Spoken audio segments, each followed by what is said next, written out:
मेरा नाम आलोक है। आप देख रहे हैं आलोक इज ऑन। आलोक के साथ। कल स्टोरी नहीं डाल पाए क्योंकि मैं पूरी गया था। तो आज जय जगन्नाथ बोलकर चलो कहानी को शुरू करते हैं। आप लोग भी कमेंट सेक्शन में जय जगन्नाथ लिख देना।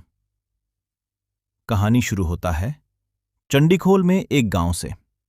उस गांव में 4 दोस्त रहते थे। उनका नाम था सिक्कू, संबित, अमन और बापू।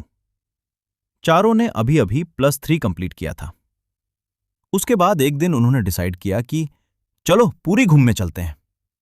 सब लोग मान गए। प्लान बना कि रात को 7 बजे बाइक से निकलेंगे और रास्ते में कहीं रुककर पार्टी करेंगे, फिर सुबह तक पूरी पहुंच जाएंगे। शाम को 7 बजे चारों दोस्त 2-2 बाइक लेकर निकल पड़े। रात धीरे धीरे गहरी होती जा रही थी। कुछ देर बाद खोरदा के आसपास उन्हें रोड के पास एक बहुत बड़ा बरगद का पेड़ दिखाई दिया। अमन बोला, यार आज पार्टी यहीं करते हैं। सबको जगह पसंद आ गई। उन्होंने बाइक खड़ी की और खाना बनाने की तैयारी शुरू कर दी। बापू को कुकिंग आती थी, इसलिए वो चावल और दाल बनाने लगा। उधर अमन और संबित ने स्पीकर निकाला और गाना चला दिया। थोड़ी ही देर में वहां का माहौल बिल्कुल पार्टी जैसा हो गया। अमन और संबित गाने पर डांस कर रहे थे और सिक्कू बापू के पास बैठा था। धीरे धीरे टाइम बीत गया। अब रात के 11 बज चुके थे। बस 10 से 15 मिनट में खाना तैयार होने वाला था। तभी अचानक स्पीकर की बैटरी खत्म हो गई। अमन और संबित परेशान हो गए। संबित अमन को डांटने लगा, तू स्पीकर चार्ज करके क्यों नहीं लाया? तेरा को पता था हम दूर जा रहे हैं। उधर सिक्कू और बापू उनकी लड़ाई देखकर हंस रहे थे। तभी अचानक बरगद के पेड़ के पीछे से एक लड़की की आवाज आई और उस आवाज ने कहा, अमन इधर आ जाओ। अमन एकदम से रुक गया। उसने पूछा, तुम लोगों ने सुना? किसी ने मेरा नाम लिया। बाकी 3 बोले, हमने कुछ नहीं सुना। वो बोले, मजाक मत कर। लेकिन तभी फिर से आवाज आई, इस बार चारों का नाम लेकर। सबने वो आवाज साफ साफ सुन ली। अमन एक्साइटेड हो गया। वो बोला, चलो देखते हैं कौन है जंगल में। बापू थोड़ा डरपोक टाइप का लड़का था, लेकिन फिर भी चारों जंगल के अंदर चले गए। कुछ दूर चलने के बाद उन्हें 2 रास्ते दिखाई दिए। दोनों रास्ते जंगल के अंदर जा रहे थे। अमन बोला, चलो 2-2 लोग अलग अलग रास्ते से चलते हैं। डिसीजन हुआ। अमन और संबित एक तरफ और सिक्कू और बापू दूसरी तरफ। सिक्कू और बापू जंगल में चल रहे थे। रात का टाइम था और जंगल बिल्कुल सुनसान था। सिक्कू ने मजाक में पूछा, बापू इधर भूत भूत तो नहीं रहता? बापू थोड़ा डर गया लेकिन बोला, कुछ नहीं होता, चल आगे। वो दोनों चलते गए और अचानक रास्ता खत्म हो गया। तभी सामने से अमन और संबित भी वहां आ गए। सबने पूछा, कुछ दिखा क्या? सबने बोला, नहीं। फिर अमन बोला, एक शॉर्टकट है, उधर से चलते हैं। और सब लोग उस अंदर वाले रास्ते पर चलने लगे। वो लोग लगभग 3 किलोमीटर तक जंगल में चलते रहे, लेकिन कहीं भी शॉर्टकट नहीं मिला। अब सिक्कू को गुस्सा आ गया। वो बोला, ये कौन सा शॉर्टकट है? हम तो जंगल में भटक रहे हैं। अमन बोला, थोड़ा आगे और चलो। लेकिन सिक्कू ने मना कर दिया। वो गुस्से में बोला, तुम लोग जाओ, हम वापस जा रहे हैं। और वो बापू को लेकर वापस मुड़ गया। कुछ देर बाद वो वापस उस जगह पहुंच गए जहां से यू टर्न लिया था। और जैसे ही वहां पहुंचे, उधर से अमन और संबित भी आ गए। लेकिन इस बार वो दोनों गुस्से में थे। उन्होंने पूछा, तुम लोग कहां चले गए थे? हम तुम्हें ढूंढ रहे थे। सिक्कू बोला, पागल हो गए हो क्या? हमें तो तुम ही उस रास्ते पर ले गए थे। अब चारों के बीच बहुत ज्यादा बहस होने लगी, लेकिन बापू चुप था।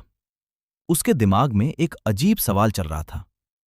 जो 2 लड़के हमारे साथ जंगल में थे, क्या वो सच में हमारे दोस्त थे या फिर यह दोनों हमारा असली दोस्त हैं? आखिर में सबने डिसाइड किया, चलो बाइक के पास चलते हैं। वो सब वापस बरगद के पेड़ के पास आ गए। उन्होंने खाना खाया और बाइक स्टार्ट करने लगे। लेकिन दोनों बाइक स्टार्ट ही नहीं हो रही थी। थोड़ी देर बाद किसी तरह बाइक स्टार्ट हो गई, लेकिन जैसे ही एक्सेलरेटर दिया, बाइक आगे ही नहीं बढ़ रही थी, जैसे कोई पीछे से पकड़कर रोक रहा हो। तभी बापू बोला, मुझे लग रहा है मेरे पीछे कोई बैठा है। जैसे ही उसने धीरे से पीछे मुड़कर देखा और बाकी तीनों ने भी देखा, तो उनकी सांसें रुक गईं। उनकी बाइक पर एक लड़की बैठी हुई थी। उसका चेहरा काला पड़ चुका था, आंखों के नीचे गहरे गड्ढे थे और उसका शरीर अजीब तरीके से मुड़ा हुआ था। अगर कहानी पसंद आ रहा है तो वीडियो को लाइक और चैनल को सब्सक्राइब कर देना। मैं बहुत छोटा सा क्रिएटर हूं, तुम्हारा एक एक सब्सक्राइबर से मेरे को बहुत हिम्मत आएगी आगे ऐसे ऐसे कहानी बनाना के लिए है। पता है तुम लोग सब्सक्राइब कर दोगे। चलो अब कहानी की तरह बढ़ाते हैं। और जब उन लोगों ने उस लड़की का चेहरा देखा तो उनके पैरों ताले जमीन खिसक गई। उस लड़की का चेहरा बिल्कुल सूखा और काला पड़ चुका था। आंखों के नीचे बड़े बड़े गड्ढे थे, जैसे कई सालों से उसने नींद ही न ली हो। उसका शरीर अजीब तरह से मुड़ा हुआ था। उसके हाथ और पैर उल्टी दिशा में मुड़े हुए थे और सबसे डरावनी बात, उसकी गर्दन पूरी तरह पीछे की तरफ मुड़ी हुई थी, लेकिन उसका चेहरा सामने खड़े लड़कों को ही देख रहा था। जैसे ही चारों लड़कों ने यह नजारा देखा, उनके मुंह से एक भी शब्द नहीं निकला। बस उन्होंने एक दूसरे को देखा और फिर पूरी ताकत से भागना शुरू कर दिया। वो उसी रास्ते से जंगल की तरफ भागे जिस रास्ते से वो पहले आए थे। दौड़ते दौड़ते अचानक उन्हें सामने वही आदमी दिखाई दिया जो पहले उन्हें मिला था। वो एक बड़े पेड़ के नीचे बैठा हुआ था। उसने शांत आवाज में कहा, तुम चारों वापस आ गए। लड़के डर के मारे कुछ बोल ही नहीं पाए। आसपास का माहौल एकदम अजीब हो चुका था। जंगल बिल्कुल शांत था, हवा तक नहीं चल रही थी और समय रात के ठीक 2 बजे हो चुके थे। लड़कों को समझ आ गया कि अगर वो पीछे जाएंगे तो वही डरावनी चीज फिर सामने आ जाएगी। आगे जाएंगे तो ये दोनों खड़ा है। इसलिए उन्होंने सामने की तरफ जाने की बजाय पीछे की तरफ भागने एक छोटे से यू टर्न वाले रास्ते को पकड़ लिया और फिर भगवान का नाम लेकर वो पूरी ताकत से दौड़ पड़े। कुछ देर बाद दूर उन्हें एक छोटा सा गांव दिखाई दिया। वो सीधे गांव में पहुंचे और एक घर का दरवाजा जोर जोर से खटखटाने लगे। थोड़ी देर बाद गांव के लोग बाहर आए। उन्होंने घबराए हुए लड़कों से पूछा, तुम लोग रात में उस रास्ते पर क्या कर रहे थे? जब लड़कों ने पूरी घटना बताई तो गांव वालों के चेहरे का रंग उड़ गया। फिर उनमें से एक बूढ़ा आदमी बोला, जो तुमने देखा वो बिल्कुल सच है। उसने बताया कि लगभग 6 से 7 साल पहले उसी जगह एक बहुत ही भयानक घटना हुई थी। गांव की एक लड़की रात को उसी रास्ते से घर लौट रही थी। तभी 2 लड़कों ने उसके साथ गलत काम किया और बाद में उसे मंगल जोड़ी के बड़े बरगद के पेड़ पर फांसी लगाकर लटका दिया। उसके बाद पुलिस केस भी हुआ, लेकिन उस लड़की को कभी इंसाफ नहीं मिला। और फिर घटना के 7 से 8 दिन बाद वही दोनों लड़के उसी पेड़ के पास अजीब हालत में मारे हुए मिले। गांव वालों का कहना है कि उस लड़की की आत्मा आज भी वहीं भटकती है। वो लोगों से मदद मांगती है और बार बार कहती है, मुझे बचाओ। लेकिन वहीं 2 लड़कों की आत्माएं भी वहां भटकती हैं और वो किसी को भी उस लड़की की मदद नहीं करने देती।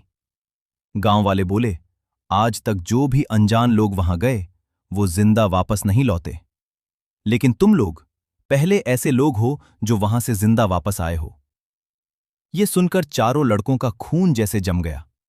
उस रात उन्होंने गांव में ही रुकने का फैसला किया। सुबह होते ही वो तुरंत पुरी की तरफ निकल गए और फिर सीधे अपने घर लौट आए। घर आने के बाद उन्होंने अपने परिवार को ये पूरी घटना बताई। कुछ दिन बाद एक तांत्रिक उनके घर आया। उसने पूजा पाठ करके उन्हें एक ताबीज पहनने को दिया और चेतावनी दी, रात के समय कभी भी बेवजह बाहर मत निकलना और ये ताबीज हमेशा अपने हाथ में रखना। आज भी जब वो चारों दोस्त उस रात को याद करते हैं तो उनके शरीर में खून चलना बंद हो जाती है, क्योंकि वो जानते हैं कि उस रात वो मौत के बिल्कुल करीब पहुंच चुके थे। तो दोस्तों, यही थी आज की कहानी। कहानी कैसी लगी बताओ।